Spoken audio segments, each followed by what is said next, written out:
Ya, baik. Bismillahirrahmanirrahim. Alhamdulillahirabbil alamin. Hamdan syakirin, hamdan na'imin, hamdan yuwafi ni'amahu wa yukafi mazidah.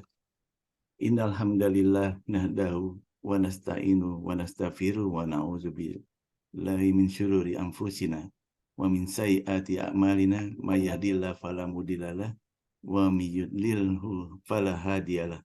Asyhadu an la ilaha illallah wa asyhadu anna Muhammadan abduhu wa rasuluh. Allahumma sholli ala Sayyidina Muhammad wa ala Sayyidina Muhammad.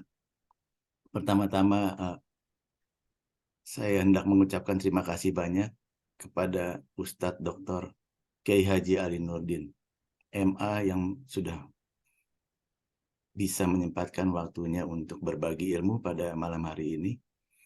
Dan juga saya ingin mengucapkan terima kasih banyak kepada hadirin semua yang tidak dapat disebutkan satu persatu, namun tidak mengurangi rasa hormat saya, takzim saya kepada hadirin semua. Semoga kita dapat melangsungkan majelis ini pada malam ini dengan lancar, hikmat, berkah bagi kita semua. Sesuai yang di-share di grup ya, jadi malam ini adalah malam yang pertama dari kajian tadabbur Al-Quran kita untuk terkait akidah dan tauhid, yang nanti akan dilanjut di kesempatan berikutnya dengan materi-materi selanjutnya. Dan insya Allah semoga kita mohon doa semua untuk agar bisa lancar, continue terus, dan berkah bagi kita semua. Demikian sambutan dari saya, Ustadz dan hadirin semua. Tafadol, Ustadz, silakan. Bismillahirrahmanirrahim. Assalamualaikum warahmatullahi wabarakatuh. Alhamdulillah, wassalatu wassalamu ala rasulillah wa ala alihi wa sahbihi wa mawalah, la hawla wa la quwata illa billah. Allahumma faqihna fid din wa 'allimna at-ta'wil, amma ba'd.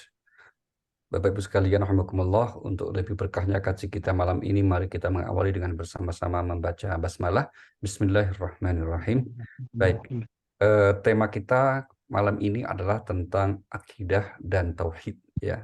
Kata akidah kita tidak temukan di Al-Quran.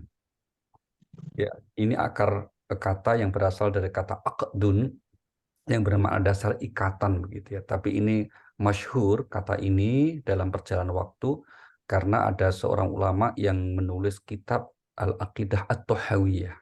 Ini yang menjelaskan tentang prinsip-prinsip keimanan. Nah, maka kalau yang dimaksud di situ, maka akidah di sini maknanya adalah pandangan katanya di Al-Quran adalah aspek keimanan.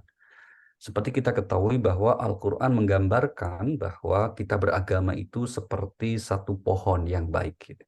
Hal ini misalnya disebutkan di surah nomor 14, surah Ibrahim ayat 24-25. A'udzubillahi minasyaitonir rajim. Alam tara kaifa daraballahu mathalan kalimatan thayyibah ka syajaratin thayyibah asluha tsabit wa far'uha fis sama' tu'ti ukulaha kulla hinin bi'izni rabbiha wa yadribullahu al-amsala lin-nas la'allahum yatadzakkarun.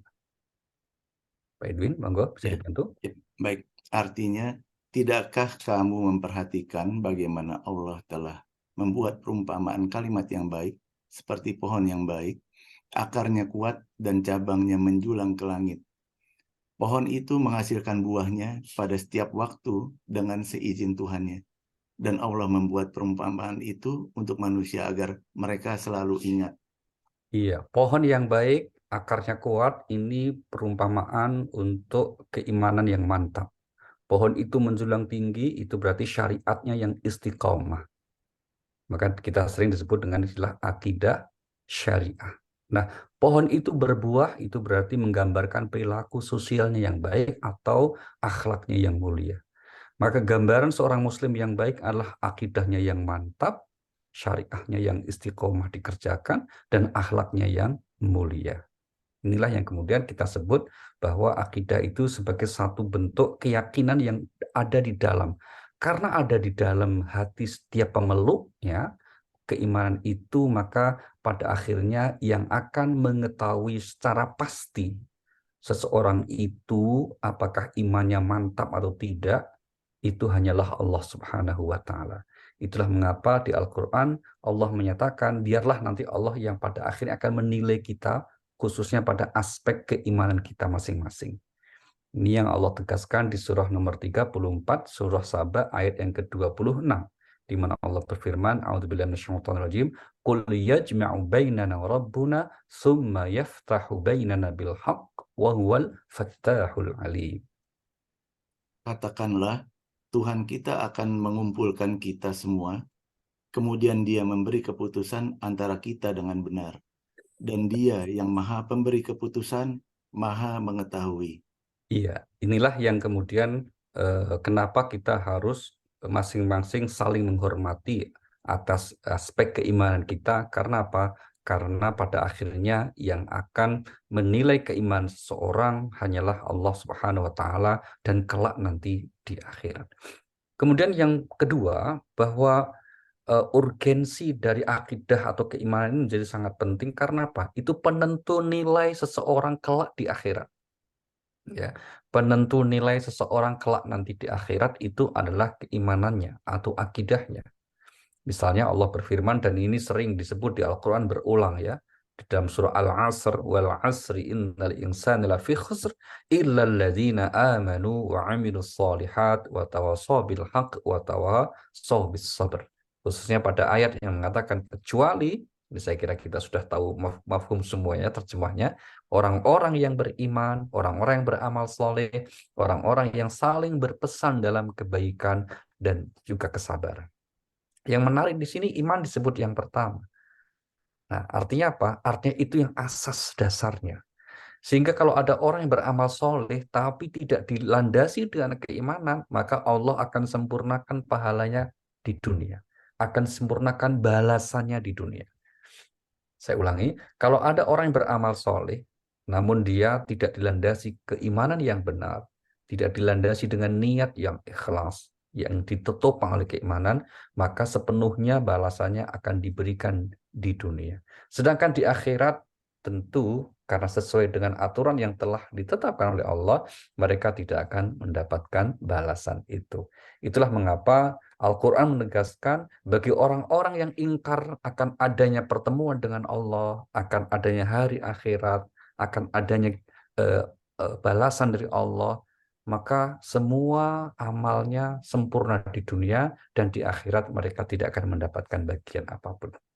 Hal ini Allah tegaskan di surah nomor 18 ayat 105, ulaika alladzina kafaru biayati rabbihim wa liqa'ihi fahabitat a'maluhum fala nuqimu lahum yaumal qiyamati wazna.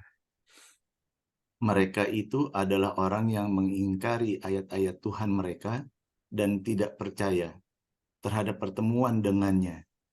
Maka sia-sia amal mereka, dan kami tidak memberikan penimbangan terhadap amal mereka pada hari kiamat. Iya, sia-sia amal mereka, maka sudah tidak akan ada penimbangan. Apakah berarti ini Tuhan tidak adil? Justru inilah salah satu bentuk keadilannya, karena sejak awal Allah Subhanahu wa Ta'ala sudah menginformasikan persyaratan itu. Sehingga ketika ada seorang yang mengaku ateis, dia protes, orang ateis saya ini kan punya banyak amal. Berarti menurut kamu nanti saya nggak dapat bagian ya di akhirat ya. Gitu. Jawaban kita lah, katanya kamu ateis, kenapa bilang akhirat? Kata kamu nggak percaya Tuhan, kenapa harus minta pahala kepada Tuhan?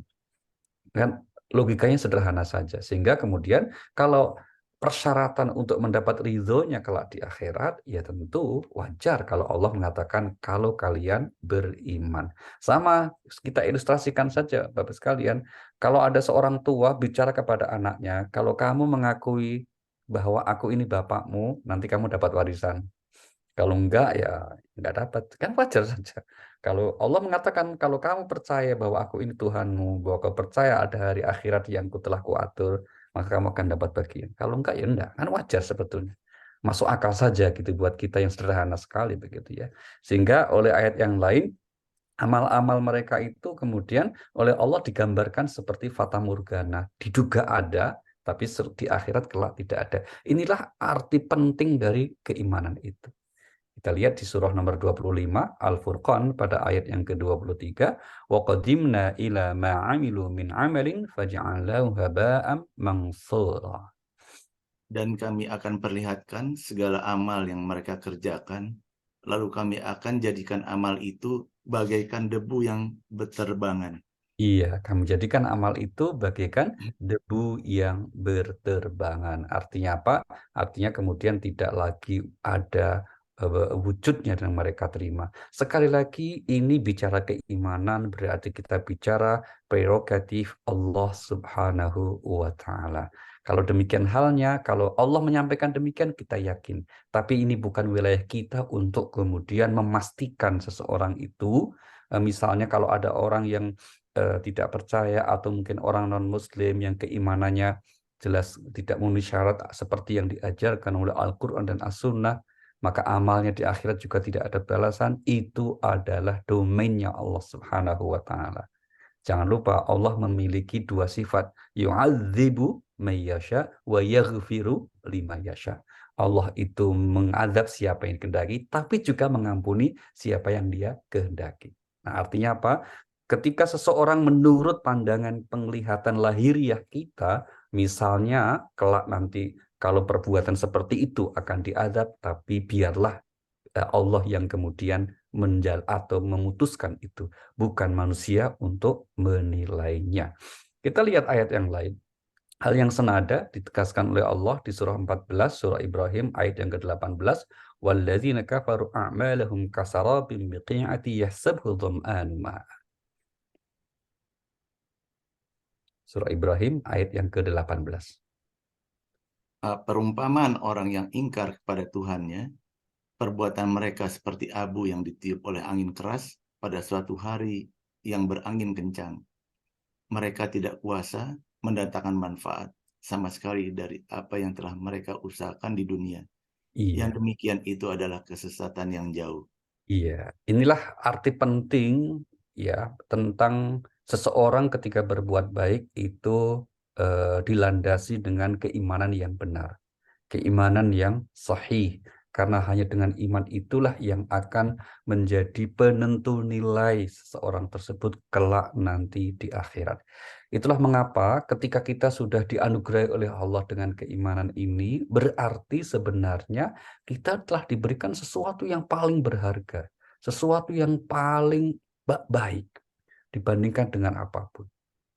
Karena apa? Nilai ini tentu saja tidak akan diakui di dunia. Karena kalau di dunia biasanya orang ukuran-ukuran mulianya itu karena dunia.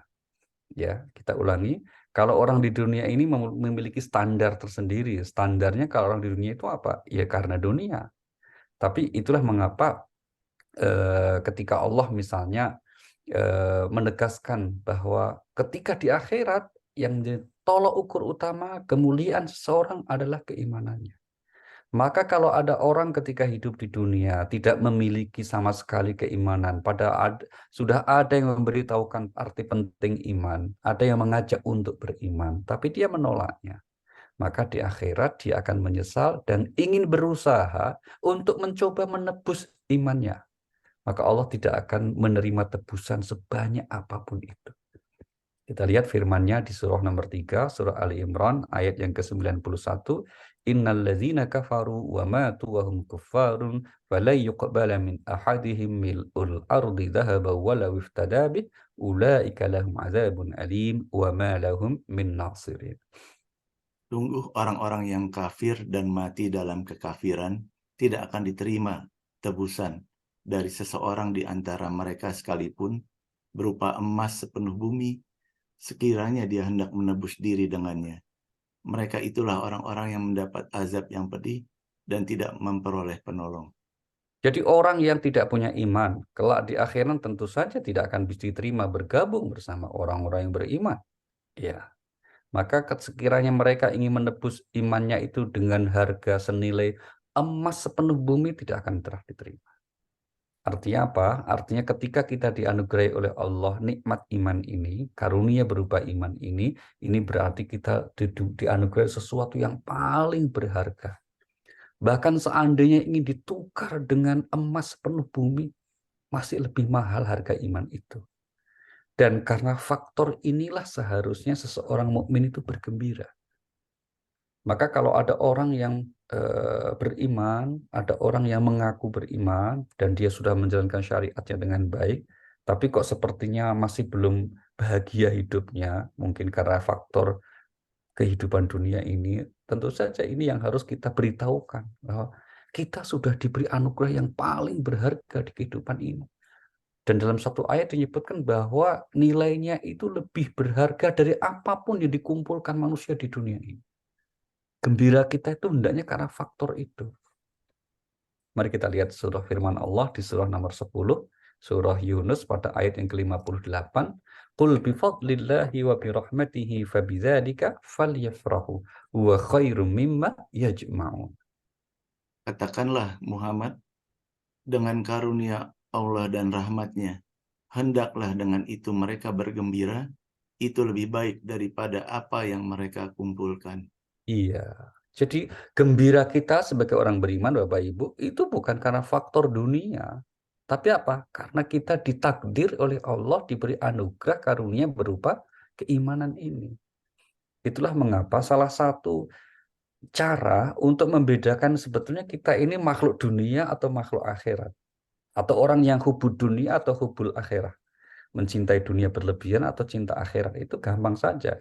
Kalau kemudian kita, ukurannya di antaranya ya, kalau kita mendapatkan dunia kemudian senang, gembira berlebihan, di samping atau dibandingkan dengan ketika kita berurusan dengan masalah akhirat, kita malah tidak bergembira, itu masalah. Berarti kita ambil contoh begini, dalam bahasa sederhananya, kalau kita menerima misalnya kesuksesan hidup di dunia ini, kita senang sekali. Sedangkan kalau kita beramal kok malah susah, kita merasa berat sekali, berarti kita masih orang dunia itu. Tapi sebaliknya kalau orang sudah bisa menyatakan dia sangat gembira, kok bisa membantu, bisa berjuang fisabilillah, bisa berinfak di jalan Allah, dia merasa bahagia sekali. Karena apa? Dia yakin itulah yang miliknya, dia yakin itulah yang akan kelak nanti diberikannya. Maka ini berarti orang sudah masuk kategori orang yang bervisi akhir. Dan karena itulah disyukuri. Kenapa? Memang yang seperti itu menjadi nikmat yang paling besar, bahkan lebih baik dari apapun yang biasa dikumpul-kumpulkan manusia di dunia ini. Baik, ini yang pertama Bapak Ibu tentang urgensi ya, atau arti penting dari akidah atau keimanan kita itu, diantaranya adalah ini menjadi salah satu bentuk akar yang kuat. Akar yang kuat ini kita gambarkan begini. Kalau misalnya dalam hidup ini normal-normal saja, kemampuan berpikir, kemampuan akal itu sangat membantu. Bisa menyelesaikan, memilih jalan yang mana yang harus kita tempuh. Tapi ketika problem hidup itu sudah sangat berat, maka yang pintar dan yang bodoh akan sama. Yang akan kita cari apa? Berserah diri kepada Allah Subhanahu wa Ta'ala. Maka ibarat kita sedang sedang berada di sungai yang airnya jernih, yang airnya normal begitu. Kemampuan berenang membantu untuk mencapai tujuan. Tapi ketika kita di tengah laut yang badainya sangat kuat, maka kemampuan berenang tidak akan bermanfaat. Yang dibutuhkan apa? Kapal. Dan kapal itu disebutnya adalah agama, itulah keimanan. Dalam bahasa Al-Quran, itulah akar yang kuat. Maka sekuat apapun badai yang menghantam pohon itu, karena akarnya kuat, dia tidak akan mudah tumbang. Demikianlah gambaran orang yang beriman dengan kuat. Dia tidak akan mudah putus asa. Tidak akan mudah terjerembab jatuh ke dalam keputusasaan. Apalagi kemudian ada yang sampai melakukan tindakan bunuh diri. Na'udzubillah min dzalik. Ini salah satu poin penting tentang akidah. Dan kenapa kita harus selalu menguatkan akidah ini. Nah, termasuk apa yang kita lakukan pada malam ini, tentu saja bagian ikhtiar usaha kita untuk menguatkan akidah itu. Baik. Kemudian yang kedua, baik, bagian B, bahwa akidah yang dimaksud itu adalah bagian dari aspek penting dalam konsep agama kita, yaitu iman. Keyakinan kita dalam. Maka di antara rukun iman yang paling sering kita dengar dan itu kita percayai, yang disebut di Al-Quran ada 5, yang kemudian dalam hadis tambahkan 1 poin lagi. Apa itu di antara aspek-aspek penting keimanan itu yang merupakan bagian kunci dari akidah kita. Yang pertama adalah tentu saja kita memiliki keyakinan berakidah iman kepada Allah Subhanahu wa Ta'ala. Dan itu kemudian yang sebagaimana disabdakan dalam hadis Rasulullah Sallallahu Alaihi Wasallam, yaitu apa? Ketika ada seorang sahabat bertanya, ya Rasulullah, tolong berikan satu jawaban atas pertanyaan saya, di mana saya tidak akan bertanya lagi. Yaitu apa? Apa yang saya lakukan? Maka Nabi katakan, Kul amantu billah summastaqim. Katakan, aku beriman kepada Allah, kemudian istiqomah. Kenapa? Karena keimanan itu akan bermakna kalau kita ikuti sikap istiqomah dalam keimanan itu. Dan jaminan Allah atas yang seperti itu adalah kebahagiaan hidup di dunia dan di akhirat. Dan itu menjadi tujuan kehidupan kita ini.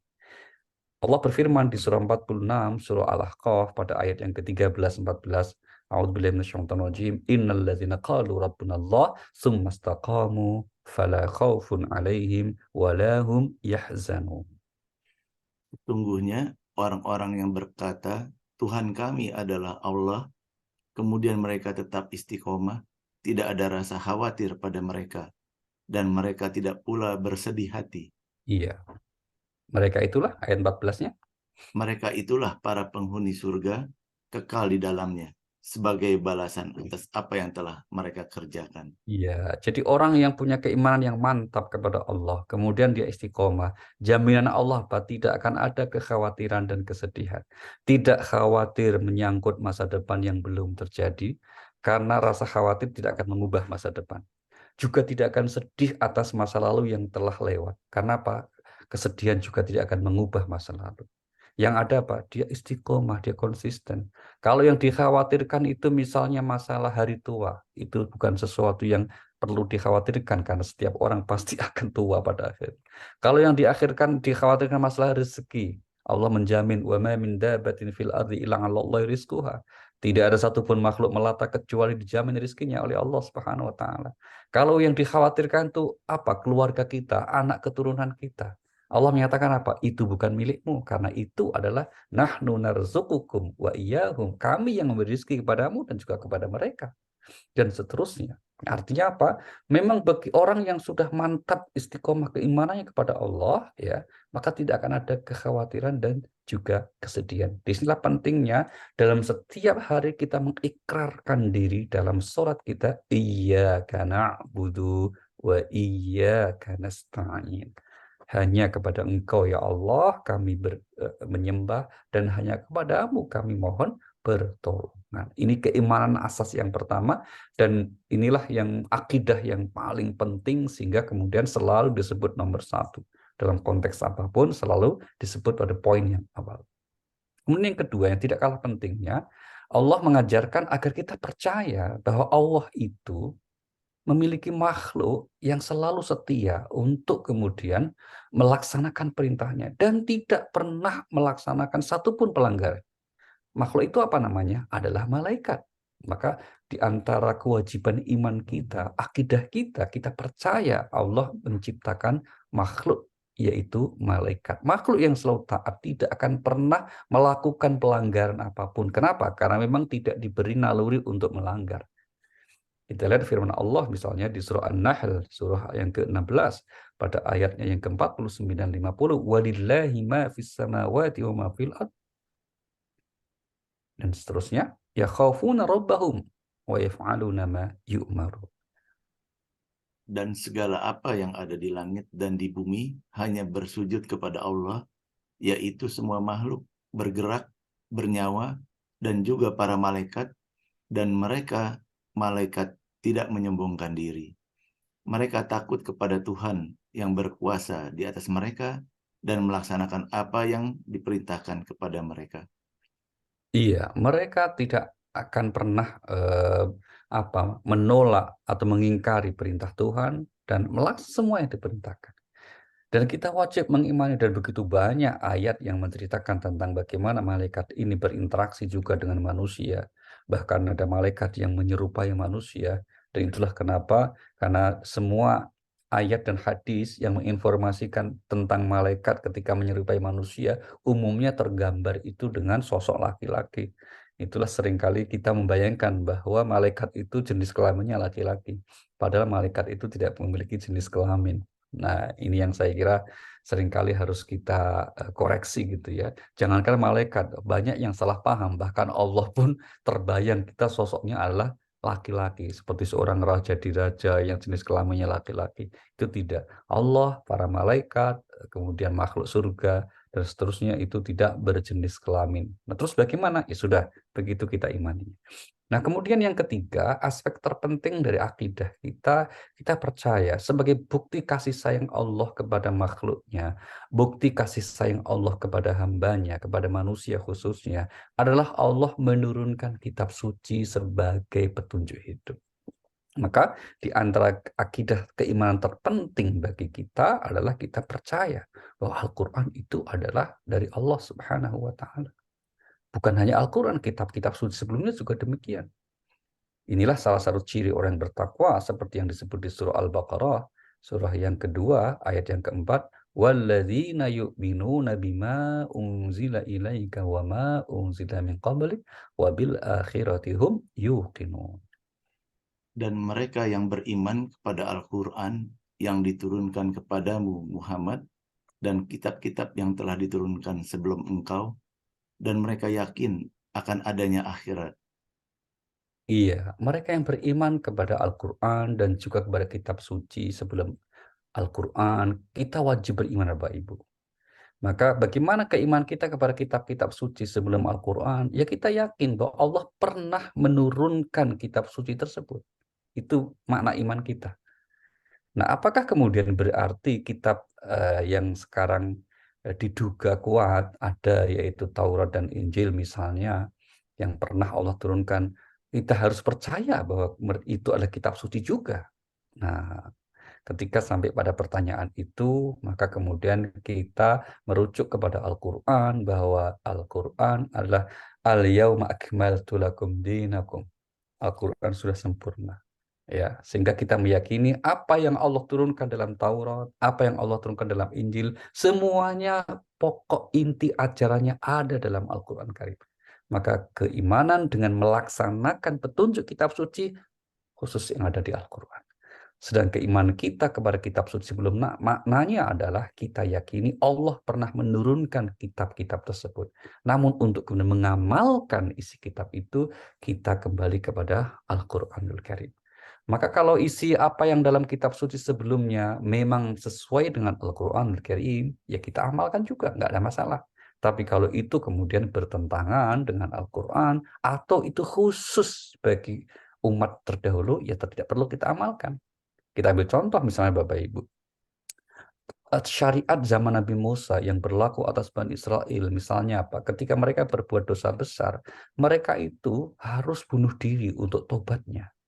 Ini Allah tegaskan di Al-Quran ya, misalnya di surah Al-Baqarah ayat 54. Wa qala Musa liqaumihi ya qaumi innakum zalamtum anfusakum bittikhadikumul ijla fatubu ila barikum faqtulu anfusakum. Bunuh dirimu jika engkau ingin bertobat dan tobatmu baru diterima. Nah, tapi ke syariat kita, syariat Al-Quran, syariat Nabi Muhammad SAW, tidak boleh bunuh diri, itu malah dosa, malah haram. Tapi untuk syariat Nabi Musa itu harus zaman itu. Nah, ini contoh bagaimana syariat yang kemudian dikoreksi, disempurnakan oleh Al-Quran Al-Karim. Ya, sehingga kemudian kenapa kita harus hanya percaya dan mengamalkan isi Al-Quran, karena inilah kitab suci yang bukan hanya Allah yang turunkan, tapi juga Allah yang menjaganya. Surah 15, surah Al-Hijr, ayat yang ke-9, Allah berfirman, Inna nahnu nazzalna dzikra wa inna lahu lahafizun. Sesungguhnya kamilah yang menurunkan Al-Quran, dan pasti kami pula yang memeliharanya. Iya, sungguh kami yang menurunkan Al-Quran. Kami di sini adalah untuk menunjukkan keagungan Allah Subhanahu wa Ta'ala. Ada juga yang mengartikan kami ini maksudnya Allah melibatkan malaikatnya, yaitu Jibril alaihissalam, yang memang punya tugas pokok untuk menurunkan wahyu. Dan kami juga yang melihara. Itu kami di sini apa? Allah dan para hambanya yang mau berkomitmen untuk membaca, mempelajari, menghafal Al-Quran Al-Karim. Seperti yang kita lakukan di dalam kajian ini, Tadabbur Al-Quran. Ini bagian dari ikhtiar kita untuk menjaga otentisitas Al-Quran. Maka Bapak Ibu, Al-Quran yang kita pelajari sekarang ini adalah Al-Quran yang Allah turunkan 15 abad yang lalu kurang lebihnya kepada Nabi kita Muhammad SAW. Tidak ada sedikit pun perubahan. Ya, tidak ada. Kalau ada yang menuduh melalui ada perubahan-perubahan itu kita tidak terima. Kalau terjemah dan tafsirnya berubah. Saya ulangi, kalau terjemah dan tafsir bisa berubah. Karena terjemah dan tafsir itu adalah pikiran manusia. Itu adalah pemahaman manusia. Maka definisi tafsir itu artinya apa? Usaha memahami firman Allah sesuai dengan maksud Allah dan sesuai dengan kemampuan manusia. Nah, yang tidak berubah dijaga oleh Allah itu apa? Teksnya dari Al-Fatihah sampai An-Nas. Ini yang kemudian cara Allah menjaganya di antaranya apa? Di antaranya dihafalkan oleh setiap generasi umat ini. Maka kalau ada orang yang persoalkan ada cetakan Al-Quran begini, cetakan Al-Quran begitu. Yang cetak Al-Quran disembunyikan seterusnya, oh silahkan. Kenapa? Karena Al-Quran tidak dijaga melalui percetakan. Al-Quran tidak dijaga dengan tulisan. Tapi Al-Quran dijaga oleh umatnya. Maka disebarkan juga oleh umatnya. Itulah mata rantai dalam penyebaran tradisi menyebar Al-Quran itu sekali lagi itu apa yang kita sebut sebagai sanad. Sanad itu artinya mata rantai bagaimana kita mendapatkan Al-Quran itu dari guru kita, dari gurunya, terus sampai kepada Rasulullah SAW. Itu terus terjaga, terus terpelihara. Rangkaian sanad itulah yang memastikan bahwa yang kita pelajari sekarang ini ada seperti yang Allah turunkan kepada Nabi kita Muhammad Sallallahu Alaihi Wasallam. Itulah orang seperti Bapak Ibu sekalian yang berkenan untuk mempelajari Al-Quran, berkhidmah kepada Al-Quran. Oleh Rasulullah Sallallahu Alaihi Wasallam disebut sebagai hum ahlullah wa khassatuh. Mereka itulah keluarganya Allah dan orang-orang khususnya Allah. Siapa itu? Yang mau berkhidmah kepada Al-Quran Al-Karim. Oke, ini keimanan kita kepada Al-Quran. Kemudian yang berikutnya, terhadap Rasul. Ya, ini keimanan juga penting sekali. Kitab suci tidak akan memiliki fungsi yang maksimal kalau tidak ada contoh teladannya, tidak ada figur yang membawanya. Dan itulah Rasul. Maka keimanan kita kepada Rasul itu wajib hukumnya bagian dari rukun iman kita. Nah, Rasul kita tidak membeda-bedakan. Itulah prinsip utamanya. Di surah Al-Baqarah ayat yang kedua 85, ini ayat yang sudah kita hafal semua ya. Amanar rasulu bima unzila ilaihi min rabbihi wal mu'minun kullun amana billah wa malaikatihi wa kutubihi wa rusulihi la nufarriqu baina ahadin min rasulih. Wa qalu sami'na wa ta'na ghufranaka rabbana wa ilaikal masir. Rasul Muhammad beriman kepada apa yang diturunkan kepadanya, Al-Quran, dari Tuhannya. Demikian pula orang-orang yang beriman. Semua beriman kepada Allah, malaikat-malaikatnya, kitab-kitabnya, dan rasul-rasulnya. Mereka berkata, kami tidak membeda-bedakan seorang pun dari rasul-rasulnya, dan mereka berkata, kami dengar dan kami taat. Ampunilah kami ya Tuhan kami, dan kepadamu tempat kami kembali. Iya, kami tidak membeda-bedakan dengan rasul-rasul itu. Semuanya adalah utusan dari Allah.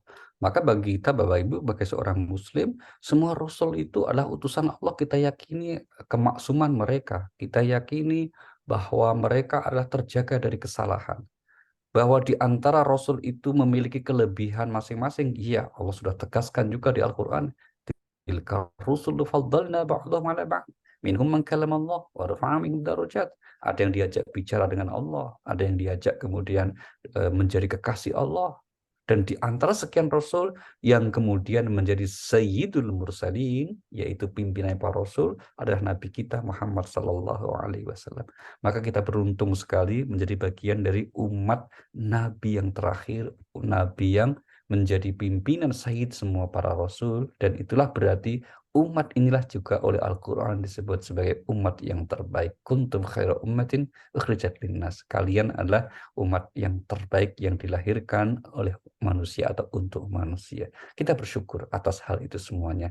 Sampai-sampai dalam sebuah riwayat Nabi Musa ingin sekali dijadikan sebagai umat Nabi Muhammad SAW. Ya Rabb, ij'alni min ummati Muhammad.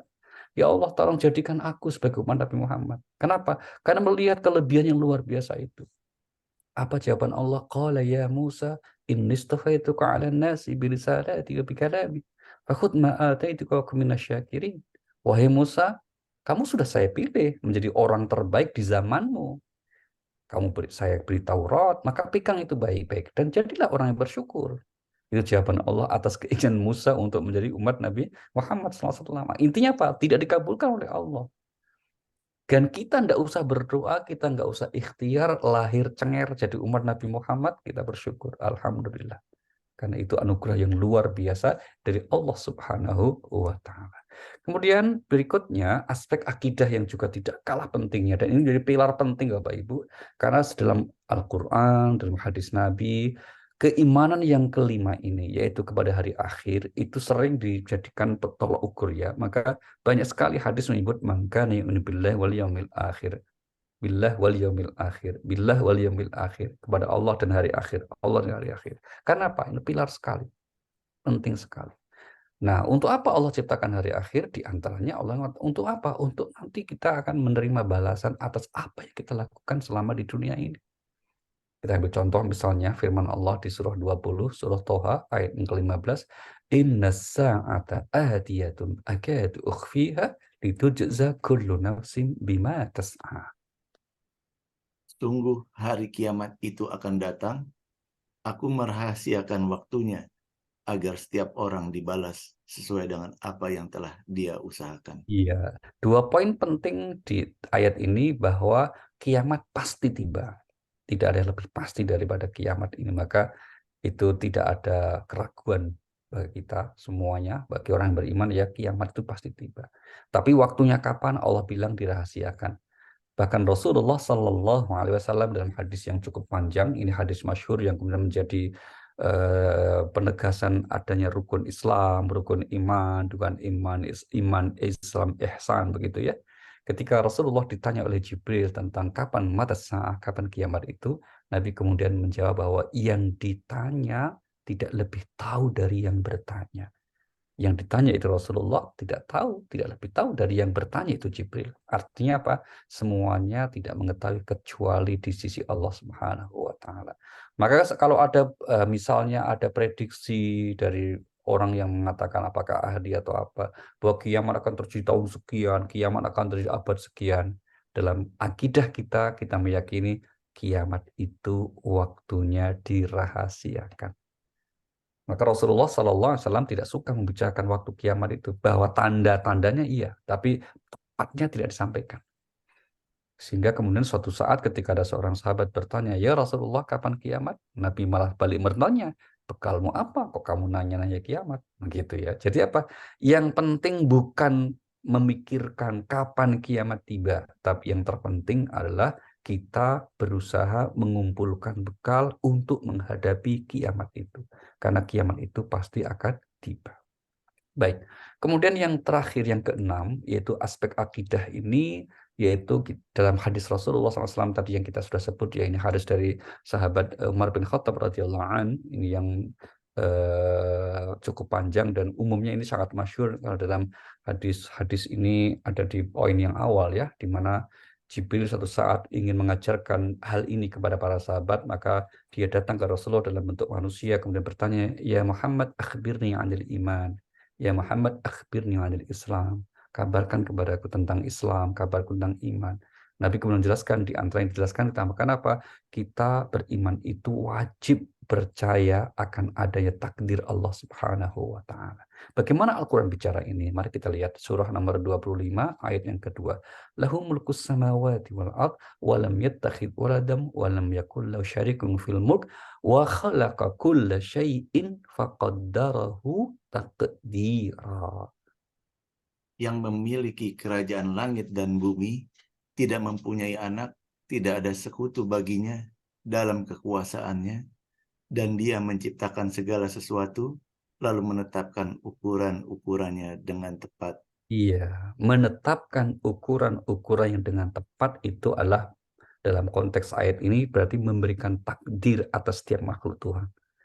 Misalnya apa? Takdirnya manusia tidak bisa terbang kecuali dengan alat. Takdirnya ikan hidup di dalam air. Takdirnya air kalau dipanasi dengan suhu tertentu akan menjadi uap. Itu semua ada takdir Allah. Yang kemudian seringkali disebut dengan istilah sunatullah, seringkali disebut dengan istilah hukum alam. itu adalah bagian dari takdir-takdir Allah Subhanahu wa taala.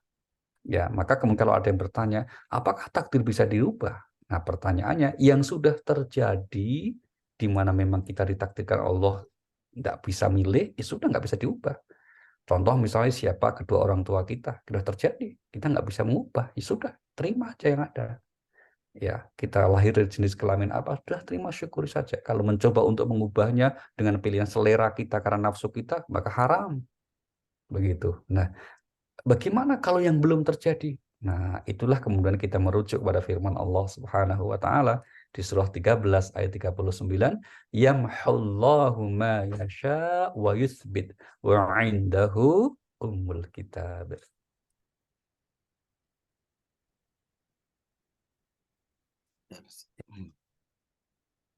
Surah 13 39 ya. ayat 39. 39.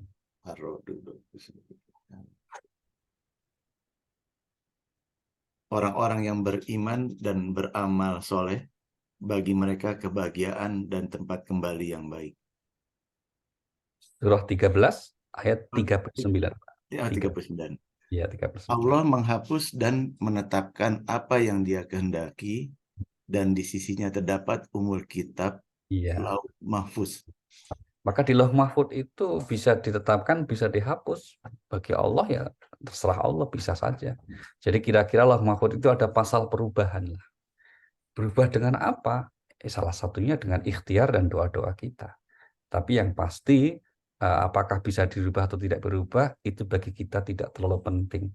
Yang pasti karena ini misteri bagi kita, Allah tidak memberi bocoran atas takdir setiap manusia. Yang ada apa? Yang belum terjadi, ikhtiarlah untuk melakukan kebaikan, mengikuti petunjuk Allah. Itu saja. Kalau sudah terjadi, terimalah itu sebagai ketetapan Allah yang terbaik untuk hidup kita. Tapi yang belum terjadi, dan itu masih menjadi misteri masa depan kita ini, teruslah menyongsongnya dengan berbekal keimanan dan ketakwaan kita kepada Allah dengan istiqomah. Itu cara terbaik kita menyikapi atas takdir Allah Subhanahu wa Ta'ala. Baik. Yang terakhir ya Pak Ibu, karena kita sering kaitkan ya ada akidah dan tauhid.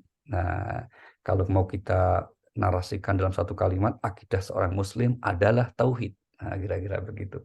Akidah kita sebagai seorang Muslim itu adalah tauhid, yaitu apa? Mengesahkan Allah, meyakini bahwa Allah Subhanahu wa Ta'ala adalah Qul huwallahu ahad. Nah, bagaimana memahami hal ini di Al-Quran? Yang pertama, bahwa dakwah tauhid atau mengajak kepada keyakinan akidah tauhid itu dakwah semua nabi. Yang diutus Allah itu untuk ada titik kesamaannya, yaitu apa? Menyampaikan pesan tauhid la ilaha illallah. Kita lihat di surah nomor 21 ayat 25, wa ma arsalna min qablika min rasulin illa nuhi ilaihi annahu la ilaha illa ana fa'budun. Dan kami tidak mengutus seorang rasul pun sebelum engkau Muhammad, melainkan kami wahyukan kepadanya bahwa tidak ada Tuhan yang berhak disembah selain aku, maka sembahlah aku. Iya, ini ya, bahwa dakwah semua nabi la ilaha illallah. Maka Nabi Nuh alaihissalam syahadatnya sama, la ilaha illallah, asyhadu an la ilaha illallah. Yang beda adalah syahadat rasulnya, wa asyhadu anna Nuh rasulullah. Zaman Nabi Ibrahim sama, kalau ingin beriman kepada ajaran Nabi Ibrahim yang Allah turunkan, asyhadu an la ilaha illallah wa asyhadu anna Ibrahim rasulullah. Demikian juga zaman Nabi Musa alaihissalam, asyhadu an la ilaha illallah wa asyhadu anna Musa rasulullah. Dan juga dengan Nabi Isa alaihissalam, asyhadu an la ilaha illallah wa asyhadu anna Isa rasulullah. Dan kemudian terakhir Nabi kita Muhammad SAW untuk menjadi tanda seorang mukmin, asyhadu an la ilaha illallah wa asyhadu anna Muhammadar Rasulullah. Itulah mengapa Rasulullah menegaskan miftahul jannah la ilaha illallah. Kunci surga adalah la ilaha illallah. Dan kita semua sudah meraih atau mendapat atau tepatnya dianugerahi kunci itu. Maka bukan sesuatu yang berlebihan kalau saya sering mengatakan bahwa Bapak Ibu sekalian yang kemudian istiqomah dalam selalu berbuat kebaikan itu insya Allah ahli surga. Ini bukan sikap berlebihan atau melampaui batas, tapi apa? Husnuzon kita kepada Allah. Kita berprasangka baik kepada Allah karena kita dianugerahi oleh Allah lahir menjadi orang yang kita percaya la ilaha illallah. Karena itu menjadi dakwah, inti dakwah semua nabi. Hal sama juga ditegaskan di ayat yang lain. Kita lihat di surah 16, surah An-Nahl ayat 36. A'udzubillahi minasyaitonir rajim. Wa laqad ba'atsna fi kulli ummati rasul an i'budullaha wajtanibut taghut. Dan sungguh kami telah mengutus seorang rasul untuk setiap umat untuk menyerukan, sembahlah Allah dan jauhilah tagut.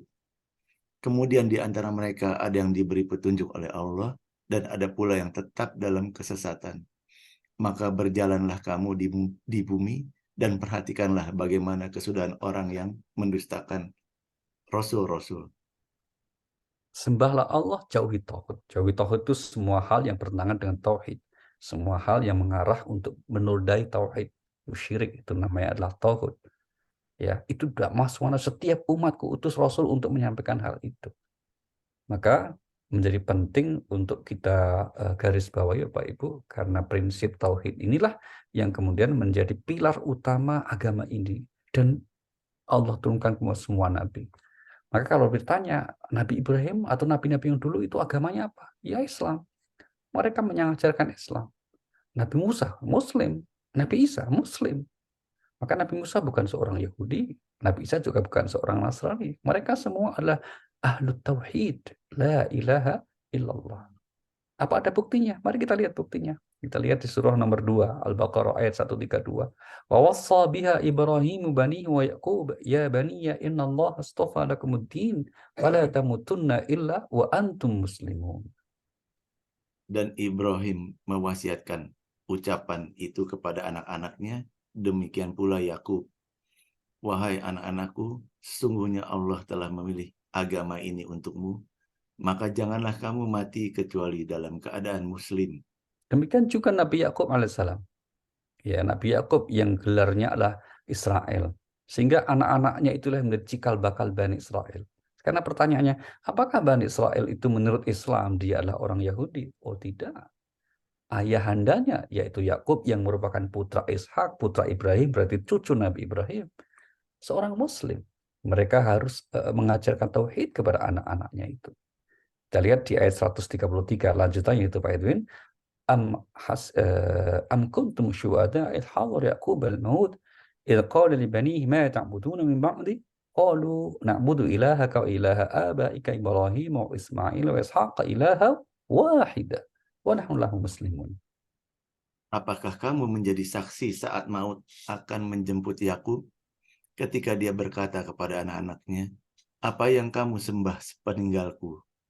Mereka menjawab, kami akan menyembah Tuhanmu dan Tuhan nenek moyangmu, yaitu Ibrahim, Ismail dan Ishak, yaitu Tuhan yang Maha Esa, dan kami hanya berserah diri kepadanya. Iya, itu ya, bahwa bukti bahwa dakwah tauhid ini adalah dakwah semua nabi.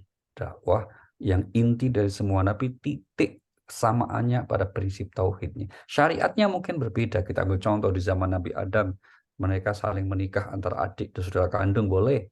Kalau di zaman Rasulullah, zaman Nabi kita dan selanjutnya sampai kiamat ada yang disebut konsep mahram yang haram dinikahi dan seterusnya.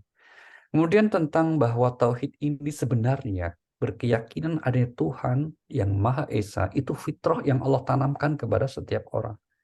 Dan satu-satunya agama yang sesuai dengan fitrah dalam perspektif ini adalah Islam. Karena itu yang diturunkan oleh Allah Subhanahu wa taala.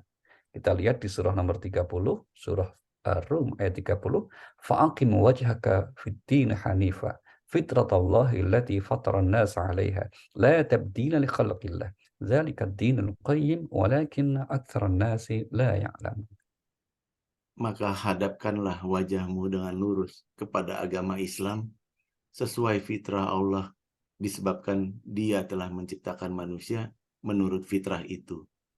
Tidak ada perubahan pada ciptaan Allah, itulah agama yang lurus, tetapi kebanyakan manusia tidak mengetahui. Iya, itulah mengapa Bapak Ibu Rasulullah Shallallahu Alaihi Wasallam dalam sebuah hadisnya yang diriwayatkan oleh di antara Imam Muslim atau Tirmidzi, beliau bersabda, "Kullu mauludin yuladu 'alal fitrah." Setiap anak itu lahir dalam keadaan fitrah. Dalam hal ini apa? Fitrah di sini Islam. Karena apa? Buktinya Rasulullah SAW menyatakan fa'abawahu, orang tuanya, lingkungannya lah yang menjadikan bayi itu akhirnya ketika remaja dewasa apakah menjadi Yahudi, au yuhawidanihi, au yumajjisanihi, atau majusi, au yunasirani, atau nasrani, atau agama apapun, itu bukan dasarnya.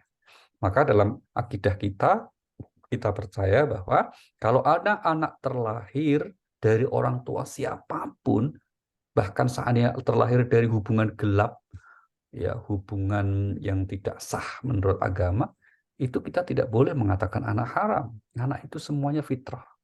Kalau dia meninggal sebelum usia akil balik, dia ke surga. Itulah yang kemudian dalam akidah kita demikian. Maka kita nggak boleh melabeli anak sebagai anak haram. Apalagi haram jadah misalnya, tidak boleh. Kenapa? Karena anak itu lahir semuanya dalam keadaan fitrah. Dan fitrah itu maknanya adalah mereka adalah muslim, berserah diri kepada Allah Subhanahu wa Ta'ala. Hal ini juga dikuatkan dalam firman Allah di surah 7, surah Al-A'raf ayat 172. Inilah dalil tentang fitrah Islam itu, fitrah tauhid itu. Wa id akhadha rabbuka min bani Adam min zuhurihim dzurriyyatahum wa asyhadahum ala anfusihim alastu bi rabbikum qalu bala syahidana. Dan ingatlah ketika Tuhanmu mengeluarkan dari sulbi tulang belakang anak cucu Adam keturunan mereka, dan Allah mengambil kesaksian terhadap roh mereka, seraya berfirman, bukankah aku ini Tuhanmu? Mereka menjawab, betul, engkau Tuhan kami bersaksi, kami lakukan yang demikian itu, agar di hari kiamat kamu tidak mengatakan, sesungguhnya ketika itu kami lengah terhadap ini. Iya, inilah kesadaran fitrah yang Allah tiupkan kepada setiap orang tanpa kecuali. Ya, maka kemudian ketika orang seperti Fir'aun yang diabadikan di Al-Quran ketika dia sakaratul maut meninggal itu tidak bisa menghindari ini. Ya, buktinya bahwa Fir'aun akhirnya beriman. Fir'aun akhirnya berserah, bertaubat. Tapi tobatnya sudah terlambat. Ya. Bagaimana? Apa yang menjadikan Fir'aun bertobat itu? Ya, fitrahnya yang Allah telah tanamkan itu. Kita lihat di surah nomor 10, surah Yunus ayat 90. وَجَوَزْنَا بِبَنِي إِسْرَائِيلَ الْبَحْرَ فَأَتْبَعَهُمْ فِرْعَوْنُ وَجُنُودُهُ بَغْيًا وَعَدْوًا حَتَّى إِذَا أَدْرَكَهُ الْغَرَقُ قَالَ آمَنْتُ أَنَّهُ لَا إِلَهَ إِلَّا الَّذِي آمَنَتْ بِهِ بَنُو إِسْرَائِيلَ وَأَنَا مِنَ الْمُسْلِمِينَ. Dan kami selamatkan Bani Israel melintasi laut, kemudian Fir'aun dan bala tentaranya mengikuti mereka untuk menzalimi dan menindas mereka. Sehingga ketika Fir'aun hampir tenggelam, dia berkata, aku percaya bahwa tidak ada Tuhan melainkan Tuhan yang dipercayai oleh Bani Israel. Dan aku termasuk orang-orang Muslim berserah diri. Iya, ini ya, aku termasuk orang Muslim. Tapi sekali lagi, tobat Fir'aun sudah terlambat. Dan itu dinyatakan oleh Allah dalam ayat yang lain, di mana laisa taubatu lilladzina ya'maluna sayyi'at hatta idza hadara ahadahumul maut. Ketika kematian sudah menjemput, sudah tahu ada yang disebut mati, sudah melihat fenomena alam barzakh, sudah melihat fenomena alam ruh, maka dia baru mengatakan sekarang saya beriman. Itu sudah terlambat. Sama dengan orang yang sudah terlambat, sekarang saya ingin kembali ke dunia, ingin beramal, saya ingin bersedekah, itu semua sudah terlambat. Tidak bisa lagi diberi kesempatan kedua. Nasi sudah menjadi bubur. Oke. Yang terakhir sekali ya Pak Ibu, bagaimana cara Al-Quran untuk sampai pada keyakinan seharusnya orang itu berakidah tauhid. Itulah yang kita sebut logika tauhid. Logika tauhid di Al-Quran diantaranya adalah Allah membuat sebuah pengandaian. Kita lihat misalnya di surah 21 Al-Anbiya ayat yang ke-22. Allah berfirman, "Lau kana fihima alihatun illallahu la fasadata. Fasubhanallahi rabbil arsy amma yasifun." Seandainya pada keduanya di langit dan di bumi ada Tuhan-Tuhan selain Allah, tentu keduanya telah binasa. Maha suci Allah yang memiliki arsy dari apa yang mereka sifatkan. Iya, Allah membuat pengandaian lau. Ini sering mungkin kita ingatkan kaidah di Al-Quran ya. Kaidah di Al-Quran itu kalau Allah menggunakan kata lau, seandainya itu unreal, tidak nyata, tidak menjadi kenyataan. Tapi kalau Allah mengatakan sekiranya itu pakai in, itu 50-50. In tansurullah yang surukum. Jika kamu menolong agama Allah, maka kamu akan ditolong. Itu pakai in. Maka ada yang nolong, ada yang enggak. Gitu ya. Apalagi misalnya kalau pakai iza itu pasti terjadi. Maka semua informasi tentang kiamat semua pakai iza. Iza zulzilatil ardu zilzalaha, iza waqa'atil waqiah, iza hadara hadahumul maut, apabila mati telah tiba, dan seterusnya. Pasti ya. Nah, Allah Subhanahu wa taala di ayat ini menggunakan pengandaian sekiranya atau seandainya di langit dan bumi ada Tuhan selain Allah, berarti dua. Pasti bina hancur ini. Kenapa? Karena disebut Tuhan kan masing-masing punya maha kuasa. Nah, bagaimana dua maha kuasa? Maka kalau sering ada, nggak boleh ada matahari kembar misalnya gitu ya. Dalam suatu organisasi kalau ada dua orang berkuasa, kita umpamakan nggak boleh ada dua matahari kembar, harus hanya satu. Ini sama. Maka di dunia ini, dalam kehidupan ini, ya dalam semesta ini, ya harus Tuhan tuh harusnya satu. Kan kalau dua mesti masalah. Apalagi lebih dari dua, lebih masalah lagi. Bagaimana kalau nggak ada titik temu? Masa voting Tuhan? Nggak mungkin kan, sesama Tuhan voting begitu. Nah, ini yang logika Al-Quran mengatakan harus hanya satu. Kemudian kalau ada yang beranggapan, misalnya Tuhan itu punya anak. Bagaimana logika Al-Quran untuk meluruskannya itu? Mari kita lihat surah nomor Al-An'am nomor 6 ya. Surah Al-An'am ayat yang ke-101. Badi'us samawati wal ard anna yakunu lahu waladun wa lam takul lahu sahibah wa khalaqa kulla syai' wa huwa bikulli syai'in alim. Dia Allah, pencipta langit dan bumi. Bagaimana mungkin dia mempunyai anak padahal dia tidak mempunyai istri? Dia menciptakan segala sesuatu dan dia mengetahui segala sesuatu. Iya, logikanya kalau Allah itu punya anak berarti ya dia punya istri dong. Kalau punya istri berarti punya mertua, nanti punya menantu dan seterusnya. Maka ini kita diajak berpikir logis saja begitu. Jadi tidak mungkin Allah itu memiliki anak. Karena kalau punya anak berarti punya istri. Itu yang punya logika lurus kan begitu. Gitu. Logikanya seperti itu. Sehingga kemudian ini cara Allah untuk meyakinkan bahwa qul huwallahu ahad. Allahu samad. Maka kenapa di ayat Al-Quran itu yang didahulukan lam yalid wa lam yulad. Yang tidak punya anak dan tidak diperanakkan. Harusnya kalau melihat kronologi kehidupan, harusnya ayat ini berbunyi lam yulad wa lam yalid, yang tidak diperanakan dan tidak punya anak. Harusnya begitu. Tapi kenapa Allah mendahulukan yang tidak punya anak? Karena apa? Ada orang yang beranggapan bahwa Allah itu punya. Ya, ada orang atau makhluk, jadi Allah difitnah punya anak, itu ada yang mengatakan demikian itu. Tapi sekali lagi itu pasti bukanlah dari ajaran seorang Rasul. Kalau dinisbatkan kepada Nabi Isa, misalnya Nabi Isa pernah ditanya, apakah kamu yang mengajarkan agar menjadikan kamu dan ibumu sebagai Tuhan? Itu pertanyaan Allah. Jawaban Nabi Musa, tidak ya Allah, ma qultu lahum illa ma amartani bihi ani'budullaha rabbi wa rabbakum. Aku tidak mengajarkan kepada kaumku melainkan seperti yang engkau perintahkan, yaitu apa? Sembahlah Allah Tuhanku dan Tuhanmu. Inilah prinsip tauhid dan inilah akidah kita sebagai seorang muslim. Semoga kita tetap istiqomah wala tamutunna illa wa antum muslimun. Jangan mati kecuali sebagai seorang muslim. Oke, demikian Pak Edwin. Baik, Mungkin bisa kita lanjutkan kalau kita bisa untuk berdiskusi bersama. Terima kasih. baik, Masya Allah. Terima kasih banyak, Ustadz. Sangat gamblang, jelas, dan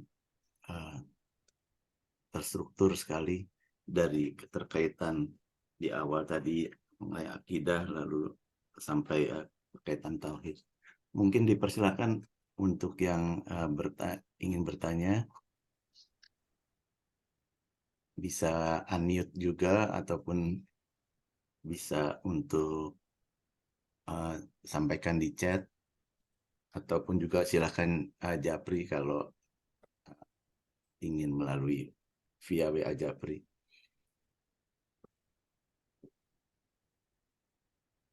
Baik, sambil menunggu mungkin ada yang lain ingin bertanya. Jadi kalau melihat tadi Ustadz ya, nampaknya sebetulnya di Quran sangat jelas dan bahwa kita perlu mempelajari. Artinya tentu yang sudah Islam bersyukur, sangat sangat bersyukur kita sudah uh, terlahir menjadi Islam.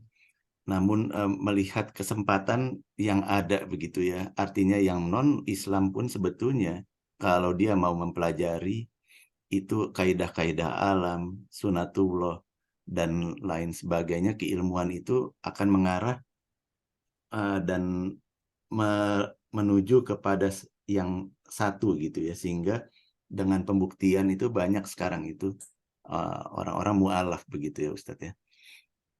Iya, betul sekali, Pak. Saya kira betul sekali ya bahwa kemudian kalau di Al-Quran sendiri tidak kurang dari 850 ayat ya yang mendorong agar kita itu mau menggunakan akal kita. Bayangkan itu kan angka yang hampir 12,5% dari jumlah seluruh ayat di Al-Quran. Bandingkan dengan misalnya ayat tentang ritual kita ibadah seperti sholat, puasa, haji. Itu hanya kurang lebih total 120-an ayat. Itu kan kecil sekali dibandingkan dengan bagaimana Al-Quran mendorong agar kita itu mau memanfaatkan anugerah berupa akal fikir untuk berpikir itu. Sehingga pada akhirnya ketika berpikir kita lurus, jernih, maka akan menemukan, oh iya, ini pasti ada yang menciptakan. Dan dalam Islam itulah Allah Subhanahu wa Ta'ala. Nah, kira-kira begitu. Sehingga tantangan Al-Quran misalnya apa? Contoh kecil misalnya, ini ayat yang masyhur kita hafal semua. Afala yang zuruna ilal ibili kaifa khuliqat. Apa kalian tidak memperhatikan bagaimana unta diciptakan? Nah, kalau perhatikan struktur hewan namanya unta ini kan luar biasa sekali. Dan seterusnya. Ya Allah, apakah tidak memperhatikan bagaimana langit ditinggikan, bumi dihamparkan, gunung-gunung ditancapkan, dan seterusnya. Itu tantangan dari Al-Quran supaya manusia itu mau menggunakan akal pikirannya, sehingga kemudian pada akhirnya akan menemukan kebenaran, menemukan Tuhan, dan ketika dia menemukan kebenaran dan menemukan Tuhan, maka dia punya rasa khosyah. Khosyah itu takut yang menjadikan hati seseorang itu semacam apa? Semacam gentar begitu ya, untuk kemudian menghindari apa yang dilarangnya untuk tidak dikerjakan, sehingga ada rasa khosyah. Jadi khosyah itu sebetulnya kurang tepat terjemahan takut gitu. Dengan Tuhan kok takut itu. Tapi kalau dengan Tuhan itu yang dimaksud siksanya itu redaksinya itu nalurinya itu khauf. Khauf itu rasa takut. Tapi kalau khosyah itu orang yang karena memahami dengan sangat baik atas ciptaan Allah ini, maka pada akhirnya dia memiliki satu ketertarikan dalam hatinya untuk mengakui adanya Tuhan, untuk kemudian mengagungkan Tuhan. Nah, itulah yang akhirnya menjadikan kenapa ada orang yang memutuskan atau untuk menjadi mu'alaf. Dan itu anugerah dari Allah Subhanahu wa Ta'ala. Masya Allah. Ya. Halo, Dipersilakan Om Adam. halo. Ya. Ya, baik. Terima kasih Bang Edwin, Pak Ali, matur nuwun waktunya. Monggo, Pak. Nggih. Kalau misalnya seorang Muslim, dia semua mengerjakan rukun Islam, kecuali sholat misalnya, dan dia punya pendapat begini, saya sudah puasa, zakat, dan seterusnya, tapi saya masih belum mau sholat, karena saya melihat orang yang sholat itu masih banyak korupsi, orang yang sholat itu masih banyak bermaksiat. Sedangkan saya tidak korupsi, saya tidak bermaksiat. Misalnya seperti itu, Pak Ali. Bagaimana kita memberikan pengertian kepada dia bahwa pendapat seperti itu adalah tidak tepat ya begitu. Tapi agar supaya bahwa sholat ini benar-benar bukan Allah yang butuh, tapi kita atau yang bersangkutan. Bagaimana Pak Ali? Matur nuwun. Oke, baik. Mari kita lihat di antaranya ya Pak ya, di surah nomor 14, surah Ibrahim. Pak Idris bisa dibantu, ayat yang ke-8. Wa qala Musa in takfuru antum wa man fil ardi jami'a fa innallaha laghaniyyun hamid. Dan Musa berkata, jika kamu dan orang-orang yang ada di muka bumi semuanya mengingkari nikmat Allah, maka sesungguhnya Allah Maha Kaya lagi Maha Terpuji. Iya, ini jelas sekali ya. Jika manusia seluruh dunia ini nggak ada yang mau beriman, nggak ada yang mau taat, nggak ada yang sholat, nggak ada masalah buat Allah. Masalah buat manusia itu sendiri. Maka betul sekali yang sampaikan Pak Nur bahwa kita sholat itu adalah kebutuhan kita. Sehingga manusia akan selalu butuh kepada Allah. Di antara menyalurkan kebutuhan itu apa? Dengan sholat. Mari kita lihat firman Allah di surah 35, surah Fatir, ayatnya yang ke-15. Ya ayuhan nas antumul fuqara'u ilallah. Wallahu huwal ghaniyul hamid. Hai manusia, kamulah yang berkehendak kepada Allah, dan Allah dialah yang maha kaya, tidak memerlukan sesuatu, lagi maha terpuji. Jadi kalau ada orang yang enggan sholat dengan alasan yang sholat banyak korupsi, misalnya, yang sudah sholat masih banyak yang korupsi, kita meyakini ya yang tidak sholat lebih rawan lagi begitu. Karena yang sholat di korupsi, misalnya begitu. Kalau atas nama pribadi, saya pribadi nggak korupsi, ya mungkin nggak ada kesempatan untuk korupsi, kan gitu misalnya. Kalau yang bersangkutan misalnya ada dalam sebuah momen di mana punya kesempatan untuk korupsi, belum tentu terjaga itu. Maka sebetulnya paling tidak kita husnudzon ya. Kalau ada orang sudah sholat masih korupsi, paling tidak ketika sholat itu kan dia nggak korupsi. Ketika sholat itu dia sedang nggak korupsi. Bahwa kemudian misalnya di luar itu masih korupsi, ya mudah-mudahan dengan tetap sholatnya suatu saat korupsinya berhenti. Dengan tetap sholatnya suatu saat bertobat dan seterusnya itu. Apa jadinya kalau tidak sholat? Maka salah satu yang ingin kita tegaskan kalau ada orang yang kemudian beranggapan sholat tidak penting, ya bagi Allah nggak ada masalah.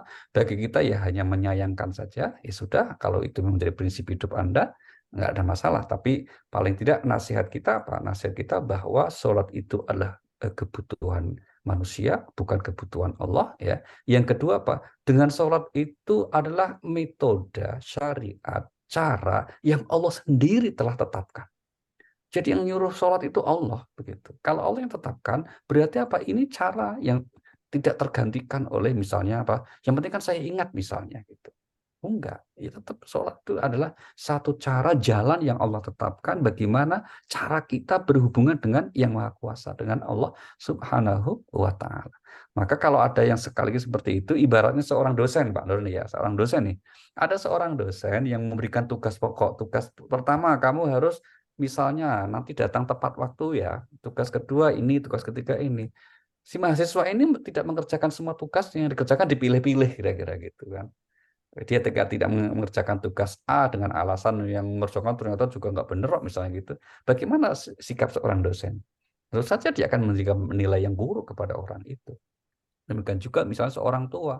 Orang tua kepada anak yang sudah memberikan rincian itu, kamu harus begini, begini ya nak ya. Gitu kan. Si anak itu kemudian milih-milih cara melaksanakannya, bukan karena pertimbangan kemampuan semata, tapi pertimbangan logika sendiri. Tentu saja ini adalah satu cara hidup, sikap beragama yang tidak pada tempatnya. Maka kalau kita ditakdir Allah untuk tetap bisa mengerjakan sholat, kita bersyukur sekali.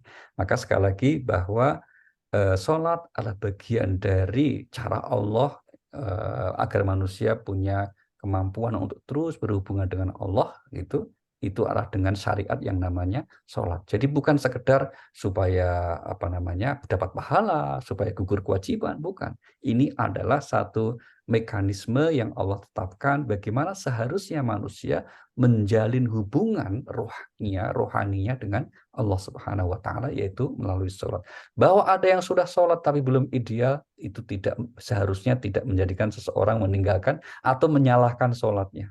Nah, jangan sampai orang menyalahkan institusi sholat, terus orang itu nggak sholat hanya gara-gara orang yang sudah sholat tidak baik perbuatannya. Jangan sampai seperti itu. Ini sama dengan ilustrasinya, orang kemudian misalnya dia punya mobil, mobilnya nggak jalan, ternyata kemudian misalnya mesinnya rusak atau apa, terus akhirnya dia benci mobil. Tidak pada tempatnya gitu. Karena apa? Karena itu adalah kebutuhan kita. Oke, terima kasih Pak Nur. Baik, dipersilakan jika ada yang ingin bertanya lagi. Sebetulnya banyak sekali hal-hal yang berpotensi ditanyakan ya Ustadz ya. Mungkin sambil nunggu lagi ya terakhir gitu Ustadz ya. Kalau mungkin sambil ada hadirin yang mau bertanya. Ada sahabat gitu ya non-muslim Ustadz. Diskusi dan akhirnya dari tauhidnya beliau itu artinya yakinnya beliau terhadap Tuhan itu tidak esa menjadi esa begitu, Ustadz. Dan bahkan sampai terakhir dengan ada diskusi yang berkesinambungan lah bahwa beliau mengetahui bahwa Nabi Muhammad itu oh iya ternyata utusan Tuhan yang terakhir. Tapi tidak pernah mengucap sah syahadat begitu Ustaz.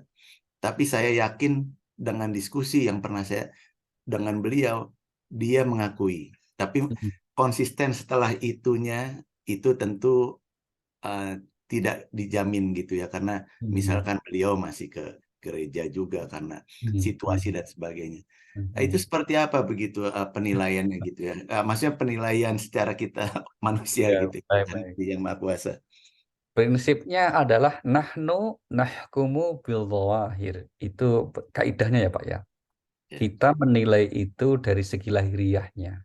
Kalau segi lahiriahnya belum ada ikrar syahadat dan apalagi masih beliau melaksanakan syariat agama yang lain, ya berarti dia non-muslim, Pak. Baik, baik. Kayak begitu ya. Sama dengan misalnya ada seorang laki-laki mengatakan bahwa kemudian saya sangat mencintaimu kepada seorang perempuan, tapi nggak pakai ijab kabul gitu. Ya tetap saja itu cintanya berarti ya belum sah kalau untuk kemudian menggaulinya. Tetap harus ada ijab kabul baru kita sebut oh kamu suami, kamu istri. Nah, sama kalau dia kemudian berikrar kalimat dua kalimat syahadat, ya sah kamu sebagai seorang muslim. Kalau dia nanti wafat, kita harus rawat dia sebagai saudara muslim, ya kita mandikan, kafani, sholati dan kuburkan. Kira-kira begitu, Pak. Oke, matur nuwun. Iya. Silakan, ada lagi yang mau bertanya mungkin bisa diambil. Oh, ini ada satu message nih, mungkin pertanyaan. Oh ya, di kolom chat ya Ustadz saya bacakan. Assalamualaikum Al Ustadz, terima kasih untuk paparan tentang akidah. Tapi faktanya banyak orang-orang Nasrani itu mempelajari Al-Quran hanya untuk petunjuk dan memperdalam ilmu pengetahuannya, serta rujukan-rujukan untuk membenarkan pemikiran-pemikirannya. Tapi tentang ajaran tauhidnya, dia tidak menjalankan sesuai dalam Al-Quran. Dia milih-milih sesuai kebutuhannya. Itu gimana konsistensi tentang akidahnya, Ustadz? Kita Iya. mengenal tersebut. Iya. Inilah yang membedakan ya. Terima kasih, pertanyaan bagus sekali. Ini yang membedakan antara kita sebagai muslim dengan yang lain. Kalau seorang muslim, dia belajar ilmu itu untuk diamalkan. Maka ada kecaman di Al-Quran, ya ayyuhalladzina amanu lima taquluna ma la taf'alun. Surah As-Saff ayat yang kedua. Wahai orang beriman, kenapa kamu ucapkan sesuatu yang kamu tidak kerjakan? Nah, maka kemudian salah satu ujian kita itu, apa yang sudah kita ketahui, berusaha untuk mengamalkan. Ilmu itu harus amalia, tapi amal harus ilmiah. Itu ya. Sedangkan mungkin kalau kita lihat, mohon maaf kita sebut para orientalis misalnya, itu mereka mempelajari bukan untuk diamalkan emang. Untuk apa? Untuk konsumsi ilmu, pengetahuan saja. Kita ambil contoh, misalnya Ibu pernah dengar atau Bapak pernah dengar ya, seorang profesor, namanya Profesor Dr. Annemarie Schimmel. Itu seorang Jerman, perempuan Jerman, dia hafal Quran, dia hafal Kutubus Sittah, dia hafal kitab Ihya Ulumuddin. Dia mengerti bahasa Arab dengan fasih. Bahkan bahasa-bahasa di dunia ini yang dipakai oleh umat Islam berkomunikasi seperti bahasa Urdu ya atau seperti bahasa Indonesia kalau orang Indonesia. Beliau paham sekali, sampai 50 bahasa dia kuasai. Tapi wafat dalam keadaan tidak menyatakan diri sebagai muslim. Padahal karya bukunya itu Masya Allah luar biasa sekali. Dia tulis buku yang monumental. Nanti mohon dicek ya, di Google ada itu. Judulnya And Muhammad is His Messenger. Dan Muhammad adalah utusan Allah. Ini rekaman karya beliau untuk kaum muslim kita kaum muslim terhadap nabinya Sallallahu Alaihi Wasallam. Tapi kita tahu bahwa beliau sampai akhir hayatnya wafat dalam keadaan tidak memeluk agama Islam. Nah, itu banyak yang seperti itu, modelnya seperti itu. Maka bagaimana menyikapi hal seperti itu? Ya sudah, itu memang menjadi pilihannya, monggo saja. Tapi bagi kita tentu itu bukan sesuatu yang dihancurkan, bukan sesuatu yang diperintahkan. Yang diperintahkan apa? Ilmu itu untuk kemudian kita amalkan. Oke, terima kasih. Masya Allah. Mungkin ada yang ingin bertanya lagi, Pak Firman Widodo. Pak Ahmad Widodo ataupun yang lain ada dari negeri-negeri jauh juga nih Ustadz, dari beberapa negeri yang jauh. Eh, Kalau nggak ada ya mohon maaf, saya terakhir lagi sekali lagi.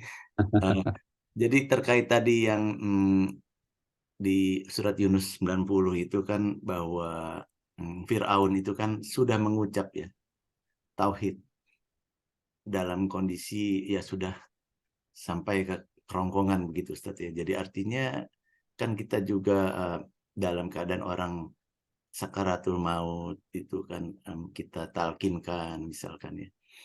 Nah, uh, artinya Fir'aun itu pun sudah mengucap dari lidahnya begitu ya. Tapi itu batasannya kira-kira seperti apa sih Ustaz? Iya, kita mengetahui bahwa pada akhirnya Fir'aun mengucap karena ada informasi ayat ya Pak ya. Nah, pertanyaannya, maka kalau dalam bahasa Rasulullah, hadis Rasulullah Sallallahu Alaihi Wasallam, batasannya itu adalah ketika kesadaran hidupnya masih ada Pak. Ruh belum keluar dari tenggorokan. Maka misalnya kalau kita lihat ayat misalnya Pak ya, mari Iya. kita lihat surah nomor 56 ayat 83. Falaula idza balaghatil hulqum wa antum hina idzin tanzurun. Uh, maka mengapa ketika nyawa sampai di kerongkongan, Mm-mm. padahal kamu ketika itu melihat Iya. dan kami lebih dekat Ini kepadanya. kan ayat ini ingin membuktikan betapa manusia itu tidak berdaya, lemah di hadapan kuasa Tuhan itu. Maka mengapa ketika ruh sampai di tenggorokan kerongkongan, kamu nggak cegah gitu loh. Karena batasnya di kerongkongan, Pak. Ketika sudah lewat di kerongkongan ini akan kira-kira begitu ya. Maka kemudian sudah selesai. Roh itu berarti sudah melewati batas limit kehidupan dunia. Dia kemudian berpindah ke alam barzakh. Disitulah fenomenanya, lihat alam barzakh, lihat alam ruh, dan seterusnya. Sehingga Allah mengatakan, maka wahai manusia, kalau kamu merasa bisa menguasai dirimu sendiri, bisa ngurus hidupmu sendiri, nanti kalau mau mati, ya itu ruhmu keluar di tenggorokan, kamu cegah deh. Biar nggak keluar gitu. Faktanya ada yang mampu, tidak ada yang bisa. Nah, itu untuk menunjukkan. Nah, tapi kata-kata ini menunjukkan bahwa batasnya ketika sudah lewat dari kerongkongannya, baru dia bertobat berucap, maka sudah terlambat. Begitu, Pak. Jadi misalkan 1 menit sebelum lepas kerongkongan sudah mengucap la ilaha illallah gitu Ustaz ya. Tapi Mungkin terus gitu ya, Pak. ngambang dalam hati begitu, itu moga-moga termasuk juga begitu ya Ustaz ya. Enggak, kalau kita semua kan insya Allah sudah lali terus, Pak. Maka aman, Baik, Pak. Pak. Insya Allah aman, aman gitu, insya Allah. Amin, amin, amin. Iya, siap-siap Ustaz. Baik. Ada yang ingin bertanya lagi? Silakan di-unmute saja langsung. Ada Pak Firman Widodo, sahabat Ustadz Ali. Iya, Pak Firman ini. Ya, Biasanya di Japri, Pak. baik. Halo, Pak Edwin. Nah, ya, Om Adam silakan. Oke, Pak Ali, matur nuwun, Pak, kesempatannya lagi. Terakhir yang dicontohkan tadi, yang Prof. Anna Maria yang orang Jerman tadi, Pak ya, bahwa dia sudah hafal Quran dan kitab-kitab Kutubus Sita dan seterusnya. Tapi pada akhir hayatnya dia tetap dalam keadaan yang kafir, ya, Pak. Dan ini juga dicontohkan oleh paman Nabi sendiri seperti itu. Nah, kira-kira ini kan tentu prerogatifnya Allah ya, Pak Ali ya, dalam hal hidayah seperti ini ya. Ya. Nah, agar seseorang yang dia tidak seperti itu misalnya, ya, itu apa sarananya dan bagaimana dia harus menapak supaya dia tidak pada waktu sudah di kerongkongan dia sudah terlambat, nggak ada artinya, Pak Ali. Matur nuwun.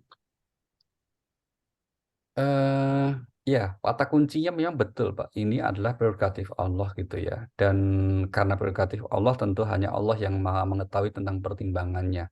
Penegasan ini kita lihat di surah 28 ayat 56 ya, Pak Edwin ya. Ya. Surah Al-Qasas ayat 56. Innaka la tahdi man ahbabta walakinallaha yahdi man yasha. 56. Sesungguhnya kamu tidak akan dapat memberi petunjuk kepada orang yang kamu kasihi, tetapi Allah memberi petunjuk kepada orang yang dikehendakinya, dan Allah lebih mengetahui orang-orang yang mau menerima petunjuk. Nah, kata kuncinya itu, Pak. Allah lebih mengetahui atas orang-orang yang mau menerima petunjuk. Di antara yang mau menerima petunjuk itu apa? Yang bersungguh-sungguh ingin meraih petunjuk itu. Nah, kira-kira gitu, Pak. Mari kita lihat yang bersungguh. Kalau orang itu sungguh-sungguh dalam hati kecilnya memang ingin mendapat petunjuk, Allah kasih. Itu jaminan Allah, janji Allah di surah 29 ayat 69, Pak. Walladzina jahadu fina lanahdiyannahum subulan wa innallaha lama'al muhsinin. Dan orang-orang yang ayat berapa Ustadz? Maaf. Ya, betul betul 69, Pak. Ayat 69. Ayat 69 ya. Dan orang-orang yang berjihad untuk mencari keridoan kami, benar-benar akan kami tunjukkan kepada mereka jalan-jalan kami. Dan sesungguhnya Allah benar-benar beserta orang-orang yang berbuat baik. Dan orang-orang yang bersungguh-sungguh, jahadu di sini makna jihad di sini bersungguh-sungguh, Pak. Mana letterlek kebahasaan. Ingin menempuh jalan kami, jalan kebaikan, ingin mendapat petunjuk dari Allah, sungguh pasti kami berikan petunjuk itu. Nah, disinilah kemudian tadi kita kaitkan dengan ayat 56 Al-Qasas ya, Allah lebih tahu siapa yang berhak mendapat hidayah itu. Nah, disinilah kita tidak tahu persis rahasianya, kenapa si fulan, padahal baik kok malah enggak dapat hidayah. Ya, sedangkan ada orang yang jahat sekali, akhirnya dapat hidayah misalnya. Itu sepenuhnya rahasia Allah, kita hanya mencoba untuk menebak-nebak berdasarkan sekian informasi Al-Quran atau mencoba untuk kira-kira mengambil hikmahnya. Di antara hikmah terpentingnya, Pak, karena itu adalah prerogatif Allah Subhanahu wa Ta'ala, maka perlunya kita untuk mengakui kuasa Allah atas hal itu, atau dalam bahasa ayat, wa'lamu, ketahuilah, liya'lamu annallaha ala kulli syai'in qadir wa annallaha qad ahata bi kulli syai'in ilma. Nah, agar kalian semuanya tahu bahwa Allah itu maha kuasa atas segala sesuatu, dan pengetahuan Allah untuk memberi hidayah kepada siapa yang dikehendaki itu sepenuhnya ada dalam kuasa Allah Subhanahu wa Ta'ala. Intinya apa? Agar kita menyadari bahwa memang Allah itu yang nggak bisa ditebak, gampangnya gitu, karena ilmu Allah jauh melebihi segalanya, sehingga kemudian yang ada kita adalah berusaha untuk selalu menaatinya. Sami'na wa ata'na. Betul, Pak Dur? Terima kasih Om Adam. Pak Firman tadi unmute, mungkin ada yang mau ditanya atau yang lain? Om Adam? Ya, tadi yang mohon maaf yang terakhir tadi surat apa ya, Pak Ali? Halo. Al-Ankabut. Oh, yang terakhir tadi, wa anallaha niku. Ya. Itu surah At-Tolak, Pak. Surah yang ke-65 ya, surah yang ke-65 ayatnya yang ke-12. Oh, nggih. Matur nuwun, Pak. Nggih. Ya. Ayatnya agak panjang itu, tapi itu di akhirnya lita'lamu annallaha ala kulli syai'in qadir wa annallaha qad ahata bi kulli syai'in ilma. Jadi semua fenomena itu yang Allah jelaskan itu agar kalian manusia mengetahui bahwa Allah itu maha kuasa atas segala sesuatu, termasuk fenomena menjadikan orang begitu alim hafal Al-Quran kok nggak dapat hidayah itu. Itu bahwa Allah itu maha kuasa atas segala sesuatu, bahwa ilmu Allah itu meliputi segala sesuatu. Begitu. Nggih, Pak. Matur nuwun, Pak. Nggih. Baik. Silakan jika ada yang mau bertanya lagi, di unmute. Oke, baik, kalau sudah tidak ada, mungkin kalau ada pertanyaan lanjutan boleh dijapri ke saya, nanti mungkin kita sampaikan kepada Ustadz, begitu ya Ustadz ya? Boleh Pak, insya Allah. Baik, terima kasih Ustadz atas pengertiannya.